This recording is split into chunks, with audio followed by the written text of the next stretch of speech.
She walked onto court 3 with a score to settle and a nation watching. 2 years ago, the same opponent denied her a spot at the US Open. This time, Eala made sure history would not repeat itself. The stage was set at the Lindner Family Tennis Center in Mason, Ohio. The air was thick with anticipation. And standing across the net was a ghost from Eala's past, Elena-Gabriela Ruse, the Romanian who had broken her heart in the 2024 US Open qualifiers. That loss had stung. Ruse hacked out a 3-6, 6-1, 6-4 victory, denying the Filipina what would have been her first main draw appearance in a Grand Slam. For Eala, it was a reminder of how close she was, and how far she still had to go. But this was a different Eala. The girl who had lost to Ruse 2 years ago, when she was ranked no. 153 and the Romanian stood at number 122, was gone. In her place stood the world number 20, a WTA 500 champion, and a player who had just proven she belonged among the elite. Much had changed since their first meeting. Eala had climbed nearly 130 spots in the rankings, while Ruse had fallen to number 74. The match began with Eala firing on all cylinders.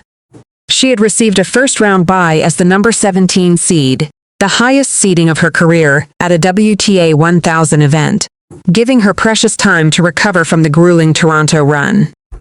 She entered the tournament with renewed confidence after a brief respite, having captured her breakthrough WTA Tour singles title at the Mubadala DC Open just weeks earlier. "I think I came in with a great mindset today," Eala seemed to say with every swing. She dictated the pace, controlled the rallies, and refused to let Ruse find any rhythm. The court was hers. The moment it was hers, when the final point was won, a 6-4, 6-2 demolition that left the tournament stunned. Eala had done more than just advance. She had exorcised a demon. She had proven that her rise was no fluke. And she had sent a message to the rest of the draw. The Eala Express was just getting started. The victory marked another step in Eala's revenge tour, where she had already beaten each of her last 7 opponents who previously defeated her. She had overcome Mexico's Renata Zarazua, Australia's Maya Joint, Poland's Iga Swiatek, China's Zheng Qinwen, Canada's Leylah Fernandez, and Americans Jessica Pegula and Alicia Parks. Now Ruse had been added to that list. The $7.4 million tournament was on notice. The world number 20 had arrived, and she was ready to make her mark. To understand what Eala's victory over Elena-Gabriela Ruse truly meant, you have to go back to New York. To a hot August afternoon at Flushing Meadows. To a moment that broke her heart. It was August 22, 2024, the US Open qualifiers, the final round. Eala was just 19 years old, ranked number 148 in the world, and standing on the precipice of history. No Filipina had ever qualified for the singles main draw of a Grand Slam tournament. She had already won her first 2 qualifying matches, and now one more victory would secure her place in the main draw of the sport's most iconic major. Standing across the net was Elena-Gabriela Ruse, a 27-year-old Romanian ranked number 122, a semi-finalist at the French Open, and a veteran who had competed in the main draws of all 4 Grand Slams. The match began perfectly for Eala. She dominated the first set, winning 6-3 as Ruse committed 15 unforced errors and 4 double faults. The Filipino community at Flushing Meadows erupted. The dream was alive. But then everything changed. Ruse adjusted. The Romanian's experience began to show. She blasted through the second set with 15 winners, winning 6-1. Eala, who had been fighting through fatigue, called a medical timeout as the momentum slipped away. The third set was a battle. They traded games, locked at 3-3. But then Ruse broke Eala's serve in the 7th game, held for 5-3, and closed out the match 6-4. After 2 hours and 8 minutes of tennis, it was over. Eala had come up short. For the 3rd time that year, after French Open and Wimbledon qualifiers, she had fallen in the final qualifying round. The loss was devastating. But Eala didn't let it define her. "I believe that even though losing today hurts, God has a plan for me, and I'm sure I'll achieve this someday. The fight isn't over yet," she wrote on Instagram after the match. That fight would carry her through the next 2 years, and the ghost of Ruse would finally be exorcised in Cincinnati. The girl who walked off Court 7 at Flushing Meadows 2 years ago with tears in her eyes was not the same one who stepped onto Court 3 in Cincinnati. The journey between those two moments had been measured not in time, but in transformation. The numbers tell the story. In August 2024, Eala was ranked no. 153 in the world, a 19-year-old fighting for her first Grand Slam main draw appearance. She had come heartbreakingly close. 3 times in that season alone, she had fallen in the final round of qualifying, at the French Open, at Wimbledon, and finally at the US Open. Each loss had stung. Each defeat had been a lesson. Fast forward to August 2026, Eala is now world no. 20, a WTA 500 champion, and a player who had just reached the 4th round of Wimbledon and the round of 16 at the Canadian Open. She has won 10 of her last 12 matches, including a 7-match winning streak that carried her from Washington champion to Toronto giant killer. Her ranking has climbed from number 153 to no. 20, a rise of 133 spots in just 2 years. Momentum exists. Momentum is a thing, I guess, but it's not concrete and it doesn't give you any 100% answers, Eala said of her form. A lot of matches can help with your confidence, but it doesn't guarantee anything. The Revenge Tour continues. Eala's victory over Ruse was the latest chapter in what has become known as her Revenge Tour, a string of victories against players who had previously beaten her. She had already defeated Renata Zarazua, Maya Joint, Iga Swiatek, Zheng Qinwen, Leila Fernandez, Jessica Pegula, and Alicia Parks in revenge matches. Ruse became the 8th name on that list. The revenge was particularly sweet because of what the original loss represented. Ruse had not just defeated Eala, she had denied her a place in Grand Slam history. No Filipina had ever qualified for the singles main draw of a major tournament. Eala had been so close she could taste it. Now, she had reclaimed something far more valuable than a single match. She had proven that the defeat was not the end of her story, but the beginning. The long game for Eala, the Cincinnati Open, is about more than revenge.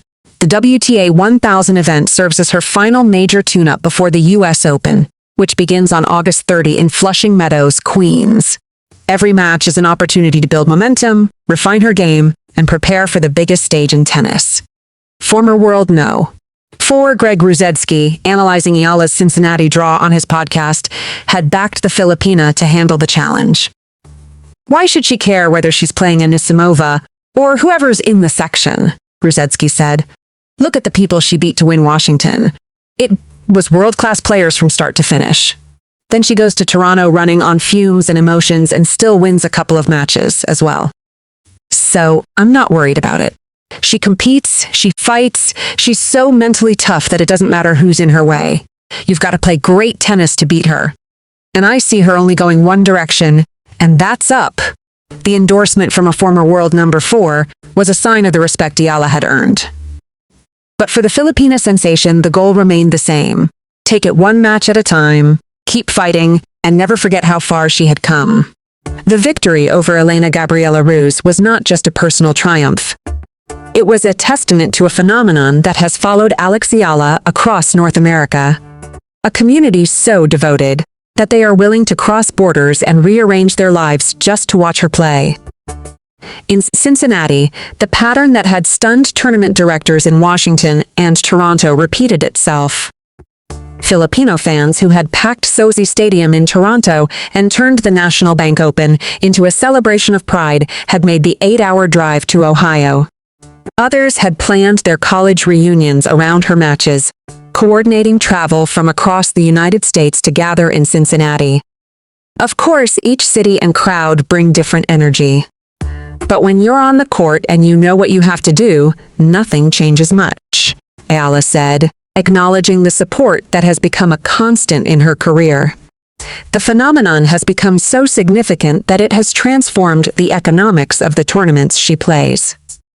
In Washington, tournament chairman Mark Ein revealed that at least 80% of ticket inquiries were about Eala.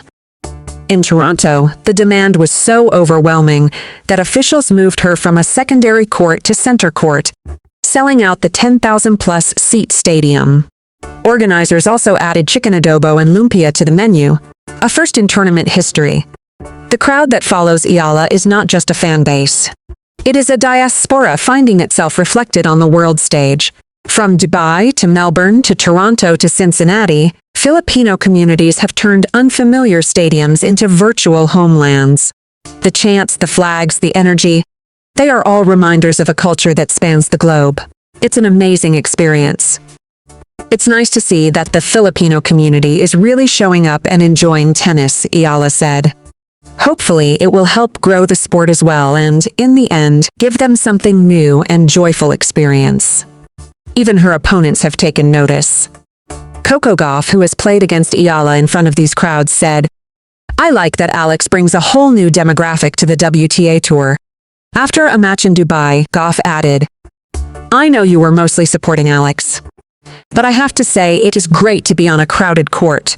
I've played this tournament for many years, and to see the stadium full, it means a lot." The crowd that follows Eala is a force of nature. And in Cincinnati, they have arrived once again. The victory over Elena-Gabriela Ruse wasn't just revenge, it was a declaration to the entire WTA Tour. The $7.4 million Cincinnati Open, with its massive winner's check of $1.85 million, had just been put on notice. When Eala stepped onto Court 3 at the Lindner Family Tennis Center, she carried the weight of history. The last time she faced Ruse in August 2024, the Romanian had snatched away her dream of a Grand Slam main draw debut at the US Open qualifiers. That match had been a turning point. A moment that could have broken a lesser player. Instead, it forged something stronger. The Eala who walked off that Cincinnati court with a 6-4, 6-2 victory was unrecognizable from the 19-year-old who had walked off Court 7 at Flushing Meadows 2 years earlier. She had transformed from a promising junior-ranked number 153 into the world number 20, a WTA 500 champion, and a player who had just reached the round of 16 at Wimbledon. "I think I came in with a great mindset today," Eala seemed to say with every swing. She dictated the pace, controlled the rallies, and refused to let Ruse find any rhythm. The court was hers. The moment was hers. The victory marked another milestone in what had become known as her revenge tour. A string of victories against players who had previously beaten her. Ruse had joined the list of Swiatek, Jung, Fernandez, Pegula, Parks, and others who had fallen to Eala's relentless pursuit of redemption. But the revenge was about more than just a single match. It was about proving that the 2 years between their meetings had been a journey of growth, sacrifice, and unwavering belief. Eala had climbed 133 spots in the rankings. She had become the first Filipina to be seated in a Grand Slam main draw. She had won her first WTA title, and she had done it all while carrying the hopes of a nation. The $7.4 million tournament was now on notice. With the victory, Eala secured a spot in the round of 32, earning 47,375 ruble (P2.9 million). The win also kept her on track for a potential meeting with world number 10 Amanda Anisimova, a challenge that would test her against one of the best players on tour. As Eala looked ahead to her next match, she carried with her a new confidence. The exhaustion from Toronto had faded. The questions about her ability to bounce back had been answered, and the dream of a deep run at the US Open, which begins on August 30 at Flushing Meadows, was very much alive. What happens when a young woman from Manila, fresh off a crushing defeat, walks onto the court and dismantles an opponent who once broke her heart? What happens when the WTA realizes that Alex Eala isn't just a rising star, she's a force of nature? The answers are still being written. But one thing is certain. The Eala Express has arrived in Cincinnati, and the $7.4 million tournament is left in total shock. Alex Eala opened her Cincinnati Open campaign with a commanding 6-4, 6-2 victory over Elena-Gabriela Ruse, avenging her 2024 US Open qualifying loss that had denied her a Grand Slam debut. The win at the $7.4 million WTA 1000 event marked another step in Eala's revenge tour, and extended her transformation from world number 153 to number 20. Now, she advances to the round of 32, where a potential clash with Amanda Anisimova awaits. The Eala Express keeps rolling. If you enjoyed this story, hit that subscribe button and turn on notifications. We bring you the biggest stories in tennis, drama, and emotion every single week. Don't miss what happens next.